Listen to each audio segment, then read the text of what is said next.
Aku nggak paham. Maksudnya suamimu sendiri menipu keluargamu atau menipu kamu? Jadi kamu dibawa, nggak paham aku Mas. Oh, kan saya memang enggak tahu, saya pekerjaan dia hanya menjual kain, Miss. Jadi menjual kain, jadi dia merekrut orang untuk bagi hasil. Ini saya jual kain, misalkan dari India nih, Miss. Suamimu dari India? Enggak, misalkan dia dapat kain dari India. Oh, oke. Ini saya ada kain nih dari India. Modalnya sekian, misalkan 20 juta. Oh enggak, ini naruh modal sama saya, nanti bagi hasil. Seperti itu loh, Miss. Oke, terus? Itu seperti itu. Ternyata dia itu bohong. Terus? Bohongnya sampai segitu banyaknya orang. Sampai palek saya, bule, emas sepupu itu ikut nanam modal itu sama sekali dia tidak cerita sama saya. Oke, terus? Setelah kejadian seperti itu banyak orang nyari, mas saya itu ya otomatis musuhin saya. Karena mungkin setahu mas saya itu saya istrinya, pasti cerita ya, Miss. Tapi padahal sama sekali dia tidak cerita sama sekali sama saya. Terus? Nah setelah itu kan saya memang hubungan sama orang tua tidak baik ya. Intinya saya nikah tuh kurang setuju lah. Orang tua sudah feeling tidak enak lah gitu. Terus akhirnya lah kok dia itu kayak tidak tahu gimana ya, orang tuh kayak digendam atau gimana saya nggak tahu. Jadi minta rumah ibu saya itu digajikan ke bank 100 juta. Nah 100 juta itu dia ambil. Nah, kemudian dia setiap cerita ke orang itu bahwa mobil dan lain sebagainya itu dia yang beli. Kalau misalkan saya tidak bisa mengembalikan uang kamu ambil aja uang mobil mertua saya, karena mobil mertua saya itu saya yang beli, katanya seperti itu. Nah, setelah kejadian itu 6 bulan hamil, saya bed rest.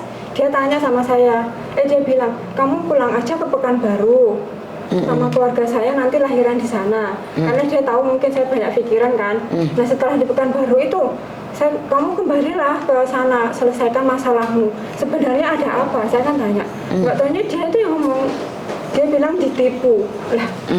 Dia itu mengakunya ditipu, tapi orang yang sebanyak itu mengaku ke saya ditipu sama dia. Jadi saya kan bingung, Miss. Sampai uang saya juga 50 juta yang itu entah berantah. Udah di itu. Lah kamu tahu deh suamimu dari mana? Lah kok kamu menikah tiba-tiba dengan orang yang tidak kamu kenal? Saya kenal satu RT sama dia, Miss. Satu RT? Lah satu RT masa nggak tahu kegiatannya setiap hari nih? Kalau kamu tahu satu RT loh, berapa lama kamu kenal dia? Saya kan sama dia beda 8 tahun. Ya lama, saya kan kenal satu RT dan kita ikut kegiatan Karang Taruna itu, Miss. Terus? Ya udah kita menikah gitu, tapi orang tua memang nggak setuju. Kenapa orang tuamu nggak setuju katanya? Karena dia orang seberang. Orang seberang itu orang mana? Orang Padang. Orang Padang, kamu orang? Orang Jawa Timur. Orang Jawa Timur? Iya. Oke, lah kok kamu bilang satu RT terus sekarang orang seberang gimana tuh, nggak paham saya? Dia itu tinggal di situ bersama omnya dulunya. Berapa lama? Lama bertahun-tahun. 10 tahun ke atas. Oke. Iya. Terus kamu nikah sama dia di kampungmu juga? Iya. Kalau nikah di kampungmu juga? Saya nikah di Jawa. Di kampungmu juga? Iya. Tapi ibumu tidak setuju? Ibu saya kurang setuju. Tapi tetap menikah? Iya. Masalah saya. Oke, setelah menikah kamu dibawa ke Jakarta? Enggak. Setelah saya menikah, saya di Jawa sampai hamil anak pertama. Hamil anak pertama, anak saya usia 6 tahun, saya dibawa kembali ke Jakarta.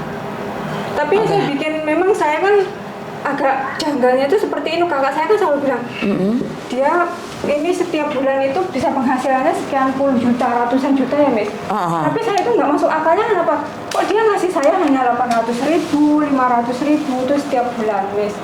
Oke, jadi ya.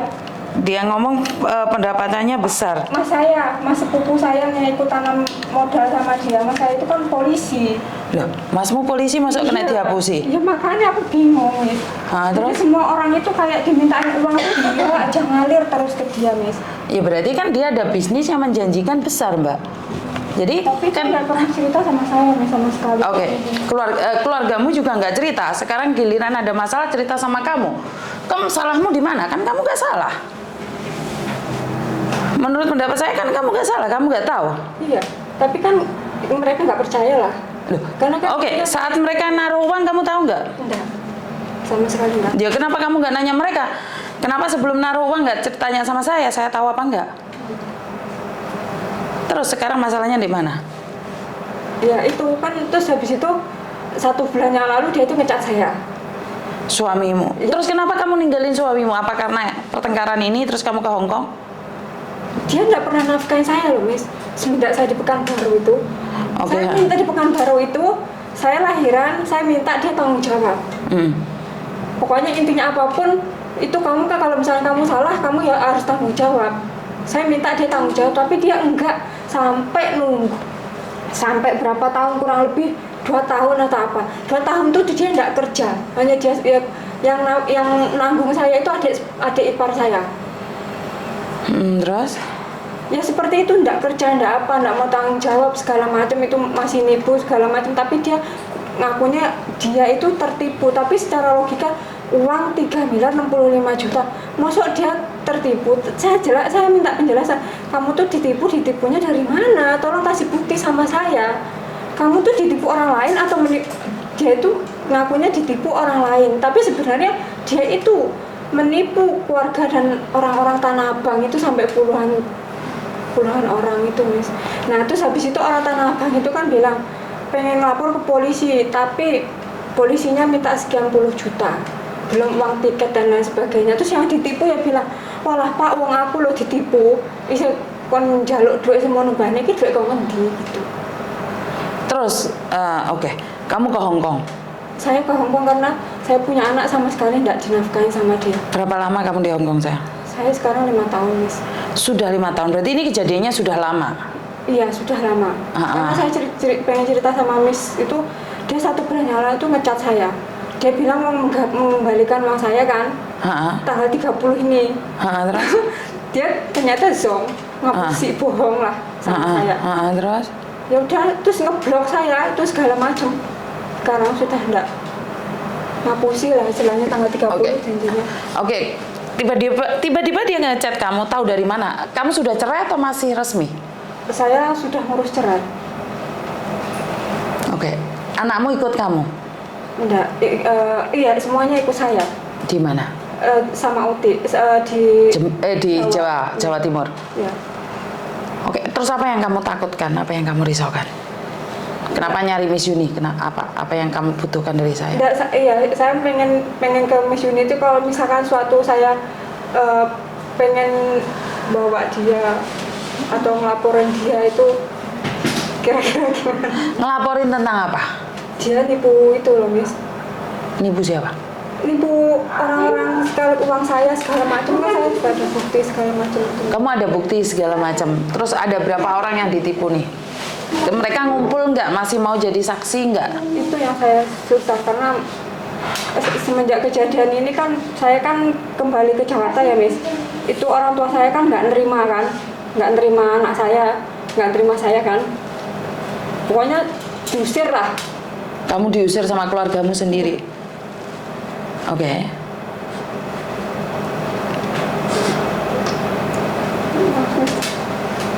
Kamu diusir sama ibumu karena? Enggak, saya kan tinggal sama orang tua.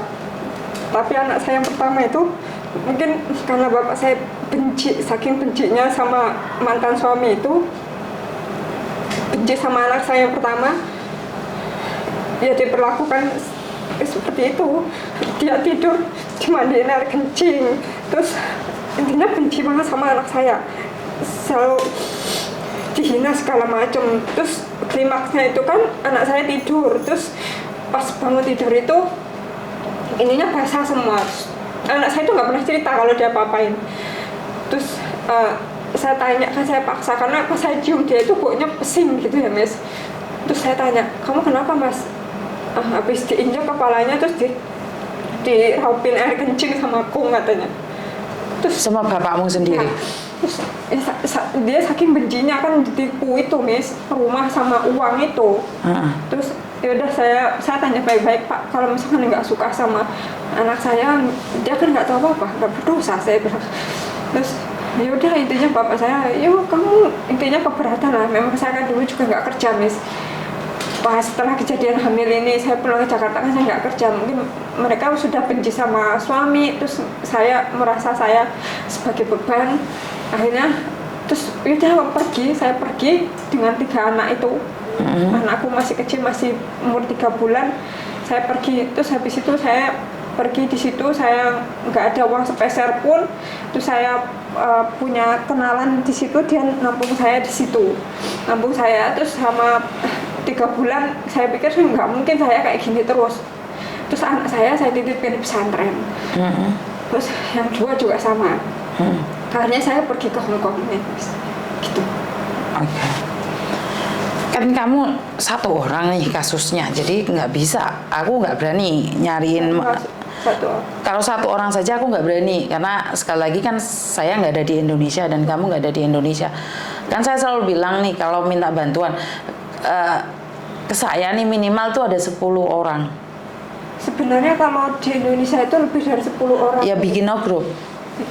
Bikin no group 10 orang. Terus aku baru minta bantuan sama orang lain. Jadi dari pengacara dan polisi yang ada di Indonesia. Tapi like kamu sendiri terus cerita kayak gini kan, bisa aja kamu play victim. Orang akan memikir, oh dia mantan istri nggak terima, jadi ini kayak gini kayak gitu. Ntar malah saya yang dilaporkan seperti ini seperti itu. Paham nggak? Jadi kalau memang iya ada saksinya, ada buktinya, walaupun kasus sudah lama, nggak apa-apa. Yang penting minimal ada 10 orang. Jadi saya bisa minta ke orang lain untuk membantu. Karena kalau orang lain yang membantu kan, kalau dari tim saya kan nggak minta uang dari kalian 1 sen pun. Bener nggak? Ya, tapi ya kalian harus ada bukti yang kuat. Karena saya sering nolong orang itu nggak jelas semuanya. Setelah kasusnya dibongkar, mereka semua tidak mau. Karena mereka memilih damai. Makanya saya tuh nggak suka sama sekali dengan orang-orang yang pura-pura minta bantuan, terus kita bantu, separuh perjalanan mundur. Itu saya nggak ngeh banget dan saya benci banget. Bukan cuma 1-2, yang dari Indonesia pun banyak. Setelah kita bantu, kita nggak minta terima kasih, tapi lanjutkan kasusnya. Tapi mereka selalu mundur di tengah jalan. Makanya saya selalu bilang, saya tidak percaya dengan semua cerita kalian. Tapi saya juga akan mengambil semua dari sisi baik cerita kalian. Karena banyak orang, kita sudah turun, tim sudah turun, polisi sudah turun, pengacara sudah turun, orangnya kabur yang ngelaporin. Karena sudah dibayar. Paham nggak? Jadi saya nggak mau kalau cuma 1 orang, memang saya nggak mau. 1-2 orang aja saya nggak mau. Berarti minimal harus 10 orang. Betul. Kalau kan 10 orang, jujur memang sebenarnya lebih dari 10 orang. Tapi saya kesulitannya itu, saya kan nggak ada kontak orang-orang yang tertipu itu dulunya. Ya butuh waktu. Kalau sampai aja bilang sulit, apalagi saya yang nggak tahu apa-apa. Benar nggak sih? Saya cuma bantu, apalagi saya nggak kenal jenengan. Saya cuma bantu aja.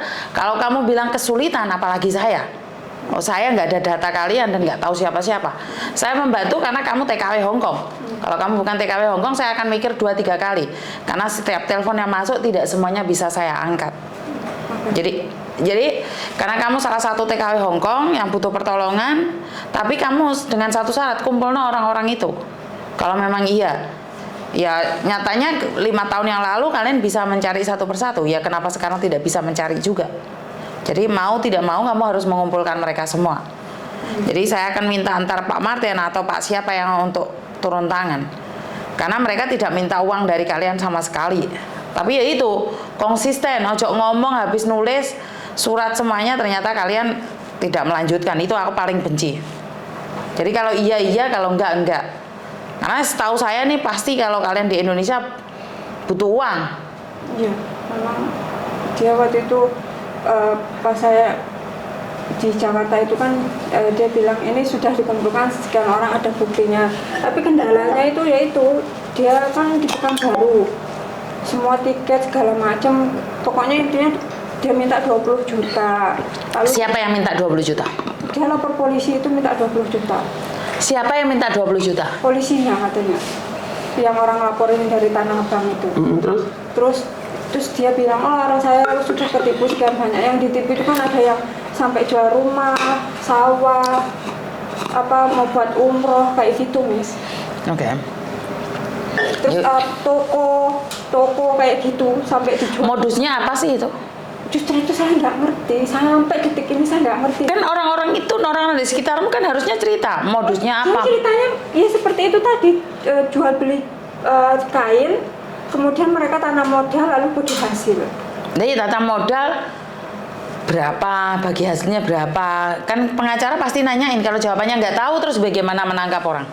Misalkan dia nanam modal 80 juta, 50% untuk penanam, nanti 70% untuk penanam, terus 30 buat dia, seperti itu. Dia hanya cerita seperti itu, tapi detailnya dia nggak cerita sama saya. Bukan, orang-orang di sekitarmu itu harus cerita loh. Kalau dia nggak cerita masalahnya di mana, bagaimana kenalannya, seperti apa, itu pengacara juga butuh detail loh. Nggak kamu ngomong terus kita percaya loh. Jadi kita harus tahu detailnya, karena ada surat-suratnya yang sangat jelas sekali. Jadi tidak ngomong, Mbak saya ditipu 80 juta, udah itu aja. Enggak, pengacara akan nanyain semuanya, dan polisi juga akan nanyain semuanya. Lah kalau jawab kamu tidak tahu ya gak iso Mbak. Masalah itu harus tahu bagaimana kenalannya. Kamu bisa bohongin saya, saya bukan siapa-siapa, nggak apa-apa. Tapi sama polisi kamu nggak bisa bohong. Dan kalau ditipu itu belum tentu uangnya kembali loh. Ya kemungkinan dia dipidana atau diperdata gitu aja. Biasanya itu berapa lama kalau kayak gitu? Waduh, aku lihat masalah Indonesia aja takut aku loh. Aku ngertinya Hongkong loh. Itu makanya aku kan bilang, syarat untuk mencari pengacara di tempat saya yang gratis, kalian harus tahu detailnya dulu. Aku nggak kepingin ngisi-ngisini diriku sendiri. Karena aku kemarin sudah membantu seseorang laporan di kantor polisi, punyanya KJRI. Timnya KJRI langsung garcep, ternyata wongnya mereset, cangkemnya juga kaplok. Saya paling nggak suka kayak gitu. Karena itu saya tanya sama kamu detailnya dulu sebelum saya nyerahkan datamu ini ke orang lain. Saya harus tahu, kowe iki ngejak guyonan apa tenanan? Serius? Iya, kamu serius, tapi datamu serius nggak? Kalau data saya harus ngumpulin orang-orang. Maka dari itu kan saya kasih tahu nih, kamu boleh ngomong sama saya serius, tapi kan saya harus ada bukti yang serius dan konsisten yang serius. Orang main ngomong tok, saya soalnya ngomong gak usah bondo Mbak. Tapi mereka pakai tenaga. Pengacaraku di Pekanbaru mereka harus ada transportasi, dan kami tidak minta uang 1 sen pun dari kalian. Ini bedanya saya dengan orang lain. Saya tidak minta bantuan apapun. Begitu juga pengacara yang ada di Indonesia, mereka tidak minta uang dari kalian sama sekali 1 sen pun. Tapi kalian nggak detail dan kalian ngomong serius tok, karena bukti nggak bisa kita. Karena kita nggak guyon. Nek kamu guyon, sebaiknya ya kita pedot sama di sini. Saya tidak ingin meneruskannya. Jadi kamu harus nyari 10 dulu. Kan kamu bilang nih 3 miliar ini gede, 2 miliar ini gede loh. 1 miliar ini gede loh. Makanya harus ada bukti. Tapi masalah hukumannya seperti apa, Indonesia aku nggak ngerti ya, takut aku, karena bukan ranah saya. Saya itu bukan orang yang harus mempelajari ilmu yang bukan ilmu saya. Jadi saya cuma taunya tentang Hongkong, ya udah saya akan bercerita tentang Hongkong. Dan kriterianya 10 orang. Wes. Samen sanggup enggak? Itu terserah jenengan. Saya harus mengumpulkan orang yang 10 orang itu termasuk Enggak dengar? Saya harus mengumpulkan bukti termasuk 10 orang itu nggih, Miss. Yo no. Orang tua saya, Pak Lek, Bule. Iya, termasuk toh. Kamu harus berdamai dengan mereka. Saat ini sudah baik. Lah iya. Lah iya, kamu harus kan kamu bisa nanya kenapa mereka bisa tertipu, kenapa nggak ngomong sama kamu, semuanya kan bisa ditanya. Mas saya yang sepupu itu memang dia bilangnya seperti itu. Dia itu kayak gini, Mas ini ada kain dari ini, sampean mau nggak kita bagi hasil? Dia tak kasih tahu ya Mbak ya, bisnis tidak semudah ngomong kayak gitu. Dan pengacara tidak semudah percaya dengan apa yang kalian katakan. Lek kalian bohong, pengacara akan menilai kamu berbicara bohong. Kowe iki gak bayar aku, kowe ngopo ngapusi aku. Itu paling mereka nggak nge. Karena itu aku bilang, tanyakan sama mereka sedetail apapun. Jadi aku akan percaya omonganmu, tapi masalah pengacara percaya nggak sama omonganmu. Mereka kira mau bayar, ojo dihapusi. Wes kuwi tok pesenku. Jadi kumpulkan semua keluargamu, ngobrol. Ada 10 orang, itu bisa dikasuskan ke di Indonesia, itu lebih mudah. Karena semua korbannya ada di Indonesia. Tapi harus ada bukti. Ngerti? Kalau memang api ingin diangkat, harus ada bukti. Ojo main ngomong tok. Karena Miss Yuni sering dihapusi. Paham? Ada yang lain lagi? Nah, jadi kumpulkan semua keluargamu, setelah ada datanya semua, kamu kasih tahu aku, dan aku akan tanyakan sama pengacaraku yang ada di Indonesia. Karena sekali lagi, beda dengan pengacara lek yang bayar. Lek yang bayar, kau ngomong apa kan mereka terserah. Tapi ini gak bayar, udah sampai dihapusi. Ya, paham? Ada yang lain lagi? Ya wes, makasih ya. Terima kasih. Itu cepitannya gore nih. Bisa mulai.